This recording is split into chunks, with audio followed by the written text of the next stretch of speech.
السلام علیکم ورحمۃ اللہ وبرکاتہ۔ آج کل ہم قرآن پاک پڑھتے ہیں، لیکن قرآن پاک ہم اس انداز سے نہیں پڑھتے جس انداز سے ہمیں پڑھنا چاہیے۔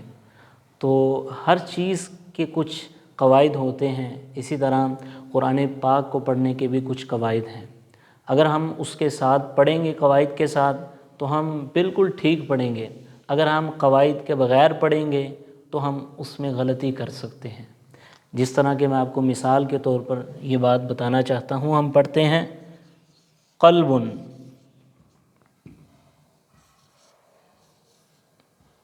یہ لفظ ہے قلب۔ اگر ہم قاف کو موٹا پڑھیں گے تو اس کا مطلب ہوگا دل،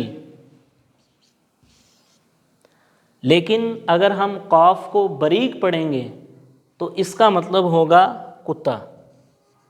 یہ دیکھیں، تو ایک لفظ کو باریک سے موٹا پڑھنے سے کتنا معنی چینج ہو جاتا ہے۔ تو اگر ہم اس انداز سے قرآن پاک میں غلطیاں کریں گے تو ہمیں اللہ رب العزت اس انداز سے قرآن کریم کے اندر ہماری تصویر نہیں ہوگی۔ تو ہمیں چاہیے قرآن پاک کو اسی انداز سے پڑھیں جس طرح نبی پاک علیہ الصلاۃ والسلام نے پڑھا ہے۔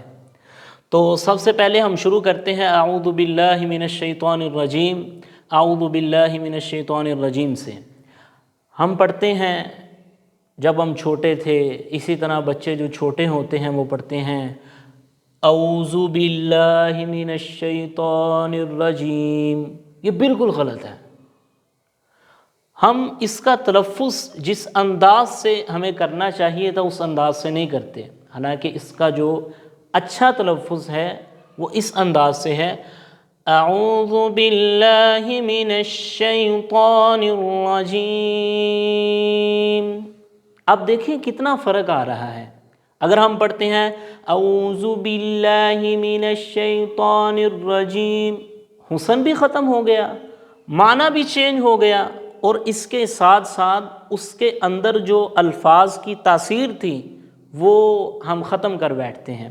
تو اگر ہم اس انداز سے پڑھیں اعوذ باللہ من الشیطان الرجیم، تو مزہ بھی آتا ہے، حسن بھی ہوتا ہے، اور قرآن پاک جس انداز سے اللہ رب العزت نے آسمانوں سے اتارا ہے اسی انداز سے ہم اس کو پڑھتے ہیں۔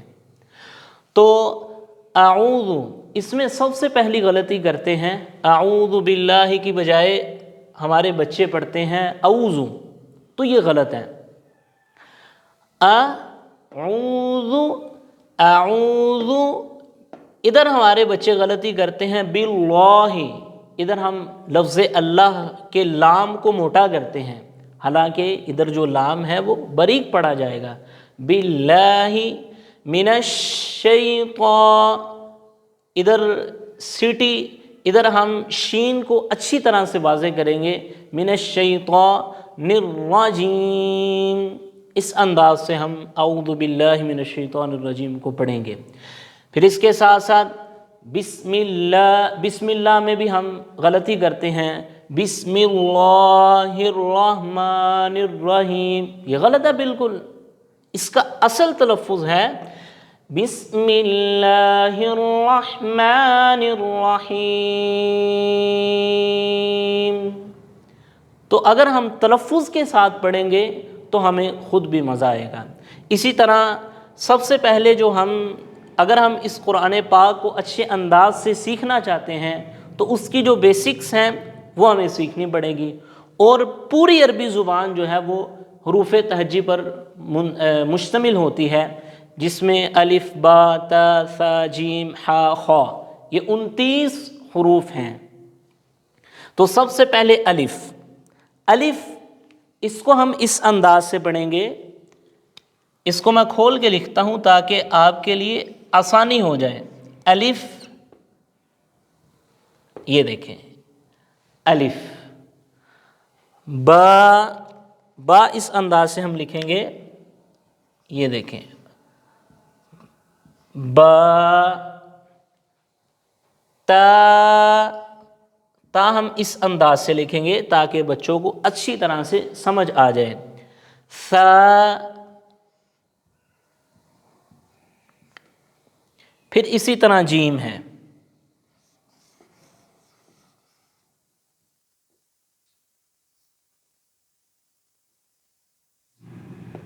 حا اور خا. الف، الف با. جب ہم نے با ادا کرنا ہے تو ہم دونوں ہونٹوں کو آپس میں ملائیں گے. ہونٹوں کی دو قسمیں ہوتی ہیں، ایک وہ حصہ جو تری والا ہوتا ہے جس کو ہم ہونٹ کا اندرونی حصہ کہتے ہیں، ایک وہ حصہ جو بیرونی ہوتا ہے جس کو ہم خشکی کا حصہ کہتے ہیں. تو جب ہم نے با ادا کرنا ہے تو تری والا حصہ آپس میں ملے گا. دونوں ہونٹوں کا تری والا حصہ جب آپس میں ملے گا تب اس سے با ادا ہوگا. الف با، پھر اس کے بعد آ جاتا ہے تا. تا آپ نے اس انداز سے ادا کرنا ہے کہ آپ کی زبان کی نوک سامنے والے جو دو دانت ہیں اس کے کنارے کو لگے، یعنی اوپر جو مسوڑا ہے اس سے نیچے تھوڑا سا کر کے جو کنارہ ہے اس کے ساتھ جب لگے تو تا ادا ہوتا ہے. پھر اسی طرح سا بھی اسی طرح ادا ہوگا. لیکن اس میں جو ہے نا ہمارے بچے یہ غلطی کرتے ہیں کہ اس میں سیٹی پیدا کر دیتے ہیں. سا، اس سے معنی بھی چینج ہو جاتا ہے اور اس کا جو اصل تلفظ ہے وہ بھی خراب ہو جاتا ہے. اس کو نرمی کے ساتھ ہم ادا کریں گے. سا پڑھیں گے تو غلط ہو جائے گا، سا پڑھیں گے تو درست ہو جائے گا. اسی طرح جیم، جیم، اس کو ہم نے اچھی طرح سے اس انداز سے ادا کر سکتے ہیں کہ زبان کا جو درمیان ہے وہ ہم نے اوپر کی طرف لگانا ہے. جیم، ہا. ہا یہ حلق سے ادا ہوگا. حلق یہ جو ہم گلا ہے ہمارا اس کو ہم عربی زبان میں حلق کہتے ہیں. حلق کے 3 حصے ہوتے ہیں، یہ دیکھیں، یہ پہلا، دوسرا اور تیسرا. ٹھیک ہے، تو اس کو ہم کہتے ہیں اقصا، اس کو ہم کہتے ہیں وسط، وسط حلق، اقصا حلق، وسط حلق اور ادنا حلق. یہ دیکھیں، تو ہا جو ادا ہوتا ہے نا وہ درمیان سے ادا ہوتا ہے. یہ جہاں پر ہماری ہڈی باہر کی طرف تھوڑی سی نکلی ہوتی ہے تو وہاں سے ہا ادا ہوتا ہے. اسی طرح خا، خا، خا کہاں سے ادا ہوتا ہے؟ یہ دیکھیں، یہ جو حلق کا ابتدائی اوپر والا حصہ ہے نا اس سے ہم خا ادا کرتے ہیں.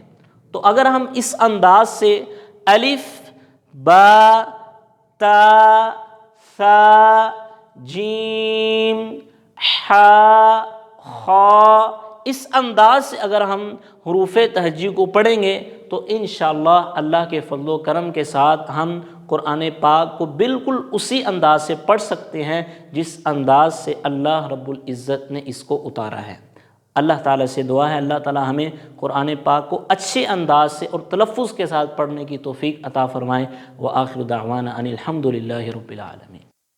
سوری، میں ایک بات آپ کو بتانا بھول گیا. انشاءاللہ ہم اگلے 5-6 لیکچرز میں حروف تہجی کو مکمل کریں گے اور انشاءاللہ اس کے بعد ہم قرآن پاک کو جس انداز سے نبی پاک علیہ الصلوۃ والسلام پر اترا تھا اس کا عملی طور پر ہم تجربہ کریں گے اور عملی اس کو جمع بنائیں گے.